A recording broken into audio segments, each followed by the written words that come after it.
যাদের স্বামী অভাবে আছে রমজানে দুইটা আমল মহিলারা বেশি করার চেষ্টা করবেন।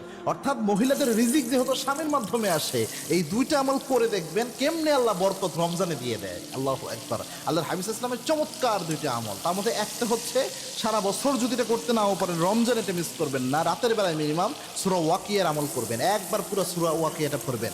বিশেষ করে অর্থ সহ পড়তে পারলে সবচেয়ে বেশি ভালো হয় সূরা ওয়াকিয়া। একবার আব্দুল্লাহ ইবনে মাসউদ রাদিয়াল্লাহু তাআলা আনহু, তিনি অসুস্থ অবস্থায়, তার ঘরে দুইটা মেয়ে ছিল, কন্যা সন্তান।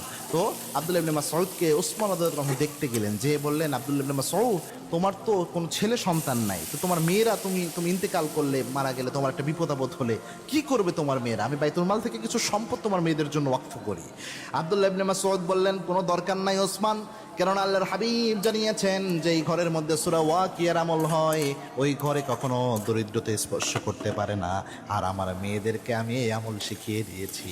আব্দুল্লাহ ইবনে মাসউদ বললেন, আমার মেয়েরা সূরা ওয়াকিয়ার আমল করে তারা দরিদ্রতায় পড়বে না। ঠিকই, আব্দুল্লাহ ইবনে মাসউদের ওয়াফাতের পর তার মেয়েরা কখনো দরিদ্রতায় পড়ে নাই। সুবহানাল্লাহ। সুতরাং সূরা ওয়াকিয়া বোনরা বেশি পড়বেন। আপনার রিজিক আপনার স্বামীর মাধ্যমে যেহেতু আসে, আপনি পড়লে আপনার স্বামীর রিজিক ইনশাআল্লাহ আল্লাহ বরকত দিয়ে পরিপূর্ণ করে দিবেন। রমজান তো এমনি বরকতের মাস, আরো বেশি বরকত হবে। 2 নাম্বার হচ্ছে আপনি ইস্তিগফারের আমল বাড়াবেন। ঘরের মধ্যে আপনি রান্না করছেন, ইস্তেগফার করেন, ইফতার বানাচ্ছেন, ইস্তেগফার করেন, সাহরি রান্না করছেন, ইস্তেগফার করেন। ইস্তেগফার যত করবেন রিজিকের রাস্তা তত বেশি উন্মুক্ত হয়।